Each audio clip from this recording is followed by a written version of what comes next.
गरीबों मजलूमों की तवाना और बेबाक आवाज जनाब बैरिस्टर असदुद्दीन अवैसी साहब, सदर कुल हिंद मजलिस इत्तेहादुल मुस्लिमीन, वो मुअज़्ज़ज़ रुकन पार्लियामेंट हैदराबाद, आप सबों के सामने में आपकी आंखों के तारे और जिसको आपने एमएलए बनाने का फैसला किया है, अजीज सरवर आलम बाबू भाई जनाब मुश्ताक साहब, अजीजी मुखिया गुड्डू बाबू और असफी खानदान के सभी जिम्मेदार साथियों, यहाँ पर मौजूद मेरे बुजुर्गों, नौजवानों और अजीजों, मेरी नेक तरीन माँ और बहनों, इस वक्त आप लोगों को मालूम है कि मैं भी इलेक्शन लड़ रहा हूँ, लेकिन कोचा धमन की जो बेताबी है मेरे दिल में, मैं सिर्फ आपको सलाम और दुआ करने के लिए आया हूँ। ए कोचा धमन के मेरे मोहसिनों, ए नौजवानों, ए बुजुर्गों, मेरी माँ बहनों, गर्चे मैं उर्दू अच्छी बोल लेता हूँ, अल्फाज के समंदर में डूबा हूँ, लेकिन आपके कितने एहसानात हम पर हैं, मैं उस एहसान का बदला मेरी नस्लें भी आपको नहीं चुका सकती है। आपने इस अख्तरुल ईमान को, एक मामूली शख्स के बेटे को आपने लीडर बना दिया।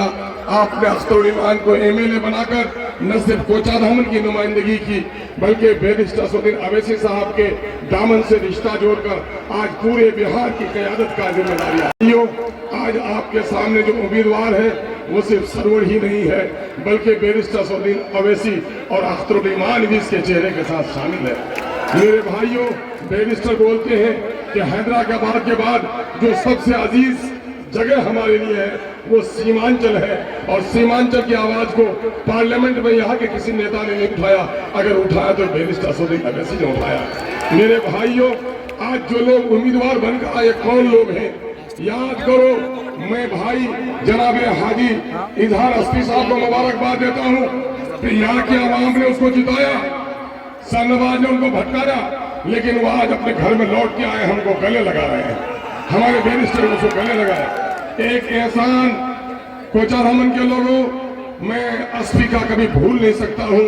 मैंने हमेशा कोचा धमन में दलाली के खिलाफ लड़ाई लड़ी है, गुंडागर्दी के खिलाफ लड़ाई लड़ी है, रजीलों के खिलाफ लड़ाई लड़ी है, काला बाजारों के खिलाफ लड़ाई लड़ी है। इजहार अस्फी साहब तरक्की का कितना काम किया हो, लेकिन कोचा धमन की उसने जरूरी हिफाजत की है कि दलालों को इसने उभरने नहीं दिया, गुंडों को सड़क पर आने नहीं दिया। ये शख्स उसका चोला बदल के आया है, आंखों में फिटकटी लगाकर रोता है। अरे रोती है हमारी बहनें, अल्लाह ने उसका कमजोर दिल बनाया है। जो लेता होता है चाहे तो गर्दन काटता है या गर्दन कटवाता है, औरतों की रोता नहीं है। ये रो कर आपको अपनी हमदर्दी लेना चाहते हैं, उनको कहो कि तुमको जब रोना था जलास बिल आई, शरीयत पर हमला हुआ, क्यों नहीं रोए? तुमको रोना था सीएए का काला कानून नीतीश कुमार लाया, तुम रोना था, उस वक्त क्यों नहीं रोए? आज जब तुमने देखा या कि आवाम ने कह दिया कि अब इंतहा हो गई है, हम वक्फ के काले कानून को बर्दाश्त नहीं कर सकते हैं, जब तुमने उस घर में जगह तंग देखी तो बाहर निकल करके आए हो और अपने आप को हम मसीहा और हमदर्द कहते हो। सजदा खालिक को भी, इबलीस से याराना भी, ये दगाबाजी कोचा धमन की जनता बर्दाश्त नहीं करेगी। मेरे भाइयों, मैं आपसे गुजारिश करने आया हूँ, बिहार में जो सूरत हाल है, एक तरफ वो दंगाई लोग हैं जिन लोगों ने वक्फ का काला कानून बनाकर हमारी मस्जिदों को लूटने तोड़ने का काम किया है, दूसरी तरफ राजद की वो ताकत है जो वोट तो लेना चाहती है लेकिन मुसलमानों को हिस्सेदारी नहीं देना चाहती है। अभी सुना, एक मोमिन का सबसे बड़ा वजीफा यह है कि वो अपने जान से भी ज्यादा अपनी नबी से मोहब्बत करता है। चिराग जला रहा हूँ तो आपका भी नाम रोशन कर रहा हूँ। इंशाअल्लाह हम अमोर और कोचा धमन को अलग अलग नहीं देखते, हम तो पूरे सीमांचल को एक साथ देख रहे हैं कि सीमांचल के हिंदू मुसलमान सबके लिए काम करना है। हम तो उससे आगे बिहार के मजलूम मुसलमानों को देख रहे हैं कि बिहार शरीफ में जब 200 साला मदरसा अदीजिया को जलाया जाता है, कांग्रेस का कोई नेता नहीं बोल सकता, राजद का कोई नेता नहीं बोल सकता। अगर वहां जाकर लड़ाई लड़ता है तो सीमांचल का बेटा अख्तरुल ईमान जाकर लड़ाई लड़ता है। कोचा धमन के लोगों, 5 सालों में बिहार के असेंबली में जितने सवाल हमने खड़े किए हैं, मैं 10 साल तकरीबन राजद से भी एमएलए रहा, लेकिन राजद ने मुझे बात करने का मौका नहीं दिया जो एमआईएम की तरफ से आज मैं कर रहा हूँ। कल मैं वहाँ उस पार्टी का गुलाम था, आज आपके दिल का तर्जुमान हूँ। गुलामों को नहीं, अपने दर्द के तर्जुमानों को वोट देने का काम करो। मजलिस इत्तेहादुल मुस्लिमीन सिर्फ एमएलए सड़क पुलिया की बात नहीं करती है, बल्कि कहती है जिस जिस्म में गर्दन नहीं वो लाश है, जिस कौम का कोई लीडर नहीं वो भी मानिंदे लाश है। अपनी सफों में लीडर पैदा करो। आज से कल का दिन ये रोएंगे भी, लूटे हुए पैसे को लुटाएंगे भी। ये दलाल हैं, ये लोग लुटेरे हैं, इन लुटेरों की इसमें मत आना।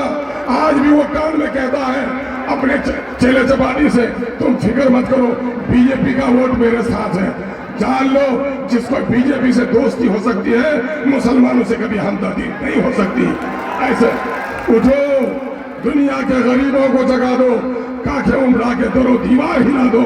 जिस खेत से मुयस्सर नहीं, उस खेत के हथों से गंदम को जला दो।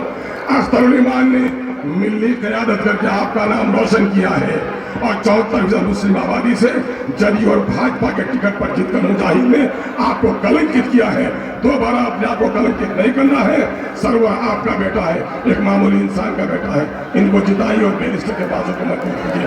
बहुत कुछ वक्त कम है, इसलिए मैं इधर बड़ी बात करके जुटा होता हूँ। सलाम अलैकुम। मैंने देखा कि उससे ज्यादा आवाम के दरमियान में मकबूलियत अदीदी सरवर साहिब की है। मैंने खून के रिश्तों का ख्याल नहीं किया, इंसाफ किया। लोगों इंसाफ करना।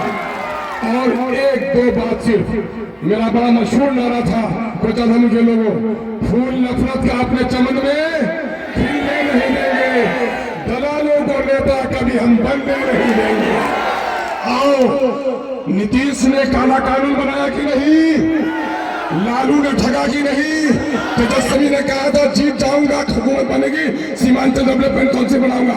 18 महीने की हुकूमत है, सीमांचल याद आई नहीं आई? भाजपा ने गर्दन काटी की नहीं? कांग्रेस ने बाबरी मंदी में ताला लगाया कि नहीं? सबने दिया है चोट। आओ, गुस्से में नारे लगाओ, इत्तेहाद की मुट्ठी को पालन करो, चेहरे पर गुस्सा लाओ, आवाज में तलखी लाओ, जो बोलता हूं बोलो, नीचे से शुरू से आखिर तक हाथ उठाओ। सबने दिया है हमको चोट, पार्टी अपनाओ। सबने दिया है हमको चोट, सबके दिल में है खोट, दिल में है खोट। अब न देंगे इन बेईमानों को वोट, इन बेईमानों को। अब अपनी पार्टी अपना वोट, पार्टी अपनाओ, अपनी पार्टी अपनाओ, पार्टी अपनाओ। इनकलाब मेरी ससुरों ने ऐसी आता, कोई सीमांचल जिंदाबाद का नारा नहीं लगाता, कोई सीमांचल के माँ और बहनों की तकलीफ को बयान नहीं करता, कोई पलायन को रोकने की बात नहीं करता, कोई अस्पताल में डॉक्टर क्यों नहीं है बिठाने का बात नहीं करता, दवाइयों की बात नहीं करता, जमीन कटाओ की बात नहीं करते।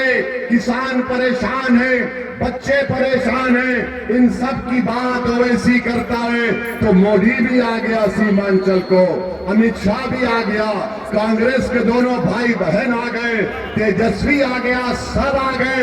अरे जितनों को बुलाना है बुला लो। यहाँ पर पतंग छाप घर घर पहुंच चुका है, पतंग छाप कामयाब होगा इंशाअल्लाह ताला। मेरे अजीज दोस्तों और बुजुर्गों, मैं हमारी माँ और बहनों को भी बता रहा हूं कि ये हमारे इंसाफ की लड़ाई है। और अगर कोई ये कहता है कि मजलिस इत्तेहादुल मुस्लिमीन वोट काटने के लिए आई, तो दुनिया का सबसे बड़ा झूठा है। मैं बुजुर्गों से अपील कर रहा हूं कि आप नौजवानों की सरपरस्ती करिए। मैं अहले दिल से भीख मांग रहा हूं कि आप रात के अंधेरे में उठकर जो रब्बे करीम को राजी करने के लिए सर्वसजूद होकर उसकी मोहब्बत और खौफ में आंसू बहाते हैं, एक कतरा आंसू उस पार्टी के लिए आप बहा दो जो सीमांचल की जनता के इंसाफ के लिए पतंग छाप लड़ रहा है, ताकि यहां से हमको कामयाबी मिल सके। और मास्टर को कहना चाह रहा हूं, 14 साल से तुम मोदी और नीतीश कुमार के साथ उनके दामन में बैठे हो। तुम कोचा दामन में गवर्नमेंट का पीएचसी के अस्पताल में तुम एक डॉक्टर को दिन में 5 घंटे नहीं बिता सकते। तुमने यहां पर कोचा दामन में डिग्री कॉलेज नहीं बनाया, तुमने कोचा दामन में रेलवे स्टेशन नहीं बनाया।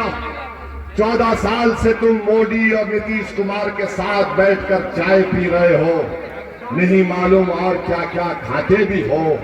मगर हम तुमसे पूछ रहे हैं, सत्ता में तुम थे, मुख्यमंत्री तुम्हारा था, देश का प्रधानमंत्री तुमको इज्जत से पुकारता था, आओ मास्टर मेरे पहलू में बैठ, मैं तुझे चाय बनाकर पिलाता हूं। बताओ मास्टर, तुमने कोचा दामन के लिए क्या किया? आज तुम रोते हो, रो के बोलते मैंने खिदमत की। तुमने मोदी की खिदमत की, तुमने नीतीश कुमार की खिदमत की। तुमने जो खिदमत की, मोदी ने हमारे मुस्लिम महिलाओं के खिलाफ ट्रिपल तलाक का कानून बना दिया, जुल्म किया। CAA का कानून मजहब की बुनियाद पर बना दिया। मास्टर तुम्हारी वजह से, मास्टर तुम्हारी वजह से UAPA का कानून नीतीश और मोदी ने बनाया, जो बच्चे 6-6 साल जेल में सड़ रहे हैं। मास्टर तुम्हारी वजह से वक्फ का कानून बन गया।